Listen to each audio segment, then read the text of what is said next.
Hey everybody, this is the Sliders Review, and welcome to a special edition of Asian and Pacific Islander Heritage Month. And I'm here today to talk to you about Crouching Tiger, Hidden Dragon. This movie came out in 2000. Man, that's a long time. That's like what, 25 years ago and stuff? This movie changed the world. It took the world by storm.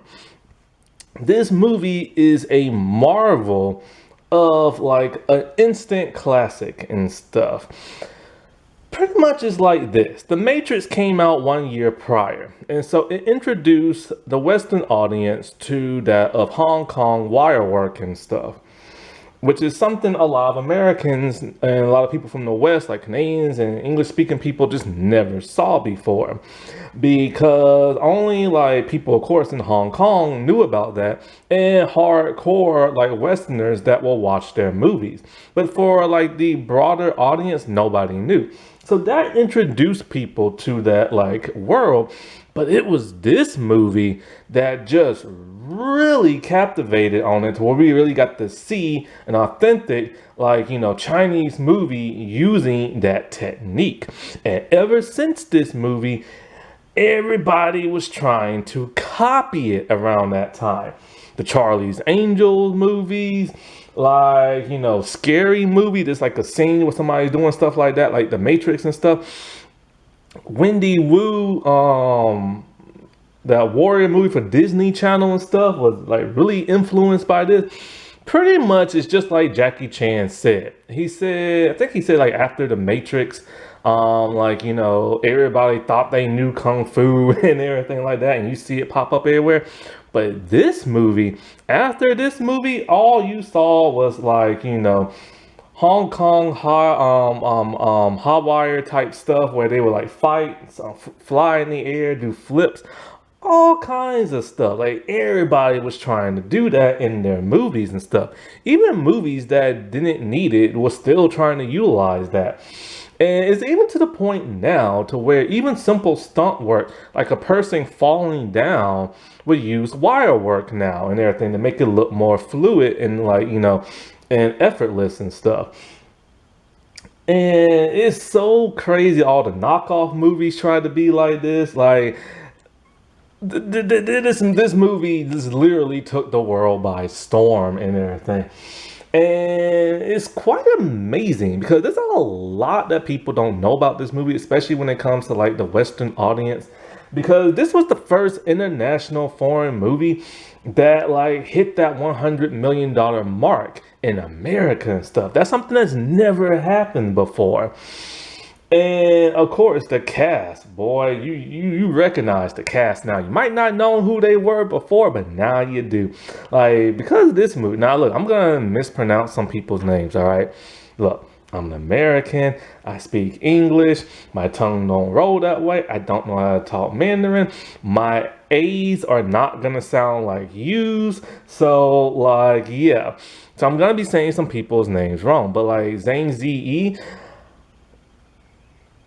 every time I think of her, I either think of this or Rush Hour, but mostly I think of this movie and stuff.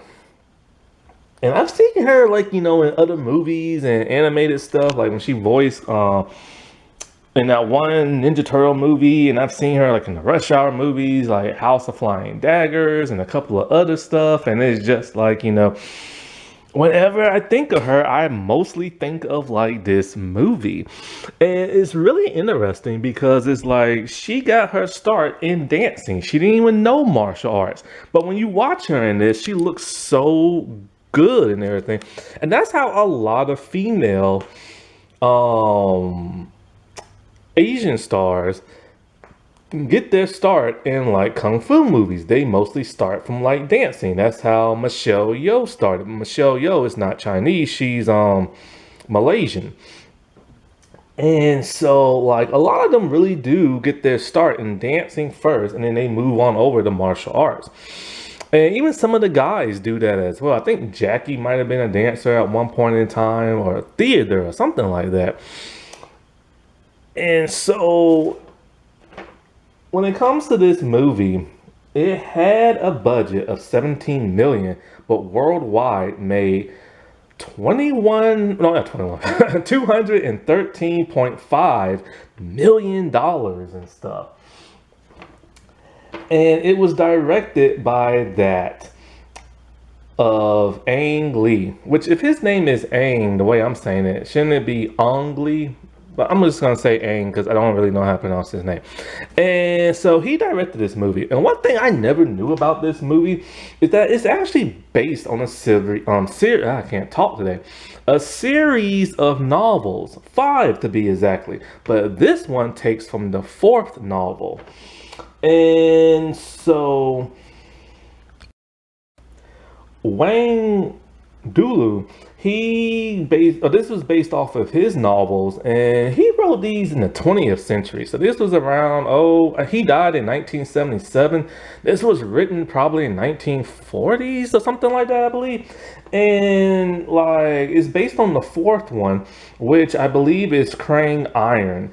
And, there was supposed to be, well, I'll get into that a little bit later. But anyway, so there is a sequel to this, and there is a television series that people probably might not know of and stuff. And so, yeah, it's based on his writings and stuff.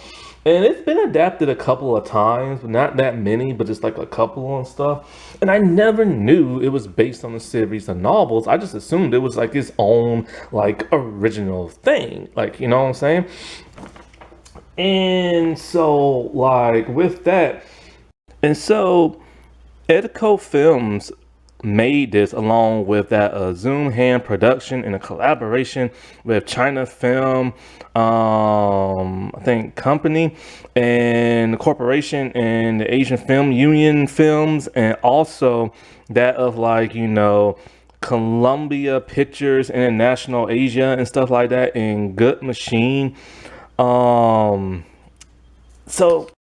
it was a collaboration of this American studios and also Chinese studios and stuff.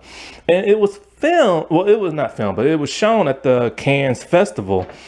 And people just loved this movie. They loved the acting, they loved the scenery, the clothes, the action, the stars in this movie. It was really something mesmerizing, because this is something a lot of Westerners just never really truly seen before. They've seen action, kung fu movies, but always set in the modern day. And it was a trend back in the 70s and the 60s, but it kind of started to die out in the 80s and the 90s, and then it popped up again in the 2000s. And experiencing a world that's completely different from your own, there's just something so wonderful about that. There's something so breathtaking about that. There's something just so captivating about that. Because of the simple fact it's different than what you're used to and everything. It's like if you eat the same cereal every morning, but then all of a sudden you decide to cook yourself an actual meal for breakfast, then it's just whoa, you know what I'm saying? You get that burst of energy and stuff. That's kind of what this movie does. I remember when this movie came out, I didn't see it in theaters. I actually watched it on Spike TV. They used to show this movie a lot, and I will always miss the first half of the movie. So I never knew what the first half of the movie was ever about. I will always get there around the time the sword gets stolen, and or somewhere towards the end where the fight sequences happen and stuff. And I remember, man, I will always try to watch the movie so I can record the action on back in the good old VHS days and on my VCR and stuff. And I just remember I used to always see what time it come on. I'm like, oh no, I forgot the movie's coming on. So I'll run back to my dorm and try to record it and stuff like that. Now, whenever it was on Spike TV, it was always dubbed in English. And I actually just rewatched it a couple of nights ago, and there's no English dub. So I had to read subtitles. And if you ever heard any of my reviews, I hate subtitles and everything. Now, granted, I hate English dubbing for live action because the mouth movements don't always make sense to what the person is saying, and it freaks me out. But Like, I also don't like subtitles because I'm too busy reading and I'm not seeing what's going on screen. And I will admit, like, the scene where Jin is at the restaurant fighting those guys with the sword and stuff, the dialogue for the most part is the same. Like, the dub is mostly the same as the original, but there's a little couple of changes here and there I've noticed. I don't understand why. And so I watched this on Tubi, which is gonna expire in a couple of days, like, the movie and stuff. I think it's like 12 more days and stuff. And so, like, I couldn't find no English dub online. And so now the movie makes a little bit more sense, kinda, now that like I watched it in its entirety. But because I had to read subtitles, I had to like try to read like so fast, and sometimes I can't do that because I'm trying to look and see what's going on screen. So I really need to find an English dub, like, version and stuff. And so, like, this movie has like a huge cast. Like I've already said, it has Michelle Yeoh. And Michelle Yeoh, my God, man, I've seen her in so many things. The first time I ever saw her was in that James Bond movie. And so, like, Chow Yun-fat is in this. I've seen him in that Pirates movie. I've seen him in Bulletproof Monk. I didn't like Bulletproof Monk at all. And so, like, of course, Zhang Ziyi is in this movie, and I just love her to death, man. She was so scary in that Rush Hour movie, and she was so adorably cute at the MTV Movie Awards and stuff when she was presenting for like Rush Hour 2. And so, like, but there are some other people in here I actually just don't know who they are. Like Chang Chen, I don't know who he is. Yo Cho Wang, I don't know. No, Yo Cho, I don't know who that is. What's it, Yo Chu? Like I said, I'm having a hard time pronouncing some of these names. And the lady who was the Jade Fox. What is her name?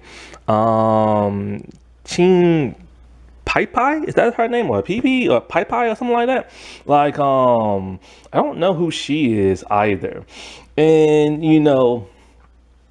but like Chow and Zane and Michelle, oh yeah, I totally know like who they are now. All thanks to like this movie and some of the other stuff, like, I've seen them in. The actual story of the movie is quite fascinating. Like, I always knew it revolved around Zhang Ziyi's Jin character, but I didn't know the specifics of what exactly it was. Because when I used to watch it on Spike, I just knew she stole the sword. She had like a master. Her master was evil, but I didn't know the specifics until like I watched it in its entirety. So the movie actually revolves around Jin. Because she is like, this aristocrat. Like, she comes from a very wealthy family and everything. And so she has an arranged marriage. She does not want this lifestyle no more. She wants to be free. She wants to be adventurous. And she wants to be with this guy she met named Lo. And so, like, I think his name is Low Dark Cloud, I believe. And so Jin, she's a free spirit, but she's not allowed to be because of the restrictions on the role she has in life. And unbeknownst to everybody else, she has a master, the Jade Fox, a very evil woman who wants the Green Destiny Sword. And the thing about Jade Fox is that she always tends to she's corrupt, and she uses poison to like fight her adversaries, which apparently here is considered a very cowardly thing because, they'll use poison as opposed to actually fighting somebody hand to hand. And so she's been training her like in secret and pretending to be like a governess and stuff like that, and has really corrupted the way Jin thinks. Jin, we get this flashback, a very long flashback too, of like how she met Lo. Lo is a gangster, and his gang stopped her carriage and everything and stole her comb, to where she went after him, and they fought for the longest time, and then he got the upper hand on her, and he started like fixing her food. Then next thing you know, she knocks him out and she takes his horse, but she realizes she's out in the desert and don't know where she's at. And she passes out because of dehydration and heat exposure and stuff.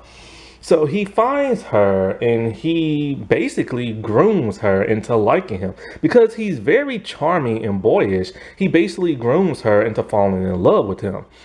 But she knows those two will never be able to be together because of how they are. She's rich, he's a gangster. It's just never gonna work out. And plus, she has an arranged marriage. So she ends up stealing the Green Destiny sword.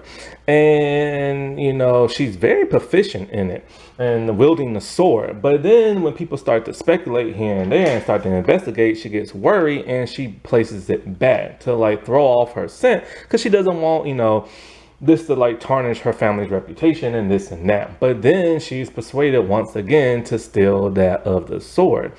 And when she does, she basically just wants to like think she's like the toughest person, the best fighter in the world. She becomes like very arrogant because she's been corrupt by like the Jade Fox, and she even starts calling herself the invincible sword goddess.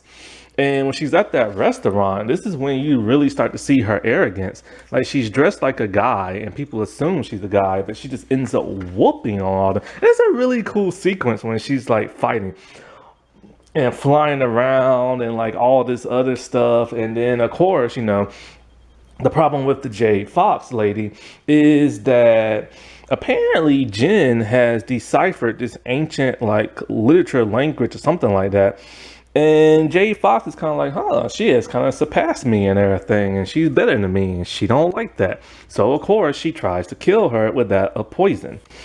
Now Chow Yun's fat character, oh man, I'm gonna have a hard time saying this. Lee Mon-bae, he is the one who created the Green Destiny sword. He is like the best swordsman in like the world and everything. He wanted to present it to this other warrior, which of course, the sword got stolen by Jin. He's a very like skilled man. Very he has a little bit of sternness to him. He's wise. He's like compassionate to the point where he realizes Jin is a villain, but he sees the potential in her and wants her to be like his student, but she refuses. It's even to the point where he throws the sword in the river and she goes back and get it after they had this huge fight on bamboo sticks and stuff. And like, he is so gifted and skilled that even with the sword, she is no match for him, and he basically beat her with like a stick. Like that is how good he is.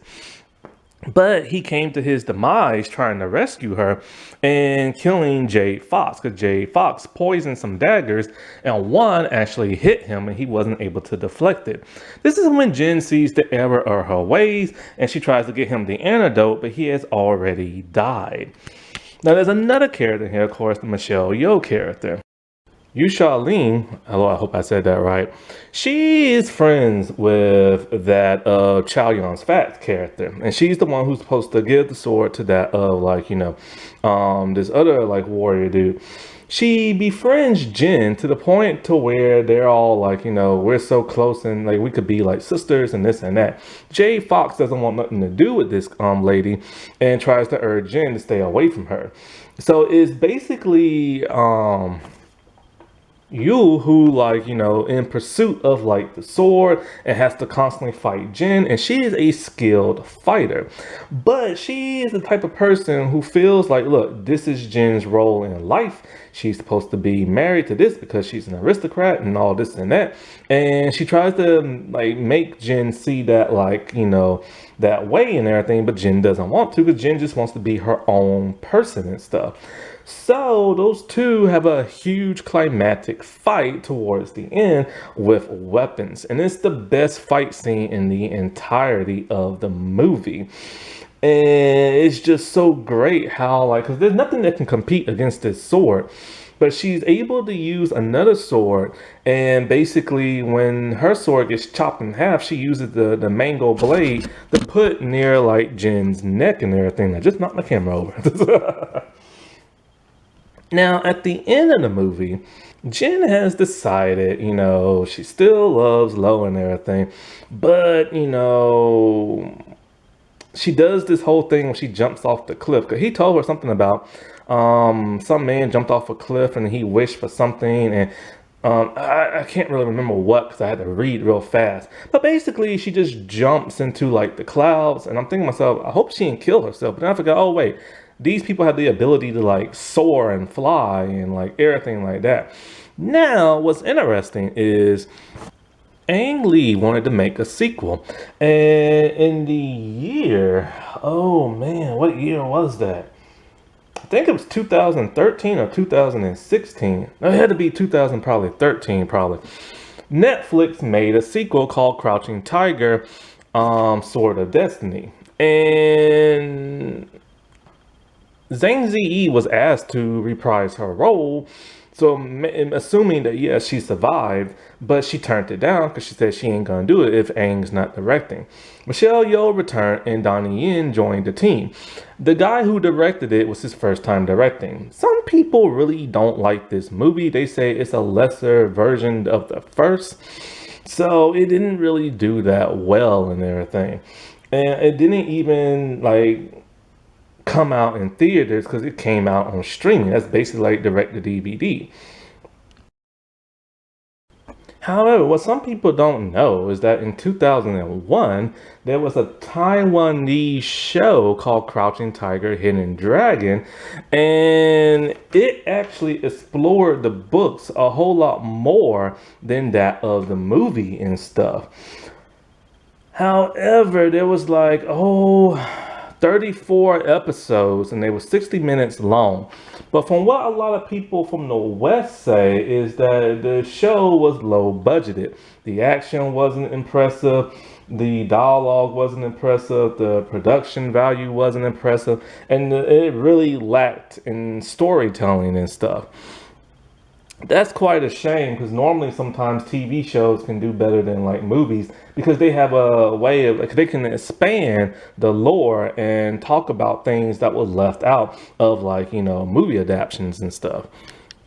So the movie of Crouching Tiger, Hidden Dragon is really truly a marvel that so many people need to watch if they never watched before, because it's one of those movies that like takes the world by storm. You have to watch it at least like once, you know? Happy Asian and Pacific Islander month, everybody. Alrighty, well, I'll talk to y'all later. Bye.